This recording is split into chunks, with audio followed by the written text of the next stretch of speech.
ayye sama dubaye. Ka gani ko? Ka gani ko? Ka gani ko? Kai gwaje. Kai ta haifa bisa ka tiwa kake ba hamu ko ne?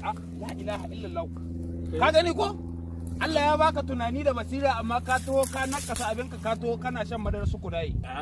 Allah dai shirya ka wallahi nan da kaka gani na ko ina wallahi sai na tai na isko jato maka na hodi mata halin da kake ciki. Magana ba da ci ne. Ko ban baka na ce ai yana da kyau in kaga dan uwanka ya gemen dan uwanka ya kama da wuta ba wai ka shafa mana ka ruwa ba ka bi shi ma ka taimakai.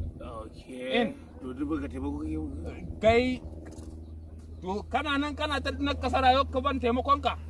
Ban taimakon ka who are you by the way wallahi ina kida mamari wallahi ina ci ma mutunci what hey bakta ki ko kai ruwa ina big time dirara galo kai shin kai gwaje baka da labari cikin gari halaba a hodi ma na haukace ba wani ma ya ba ka shi ne da kaje ina surutu kan ma ka damu da ni kadai ta hekka kai da haka ne baka ni ma na fara aiki a sakatiri ba haba dole suka ware wannan ai saboda irin ku eh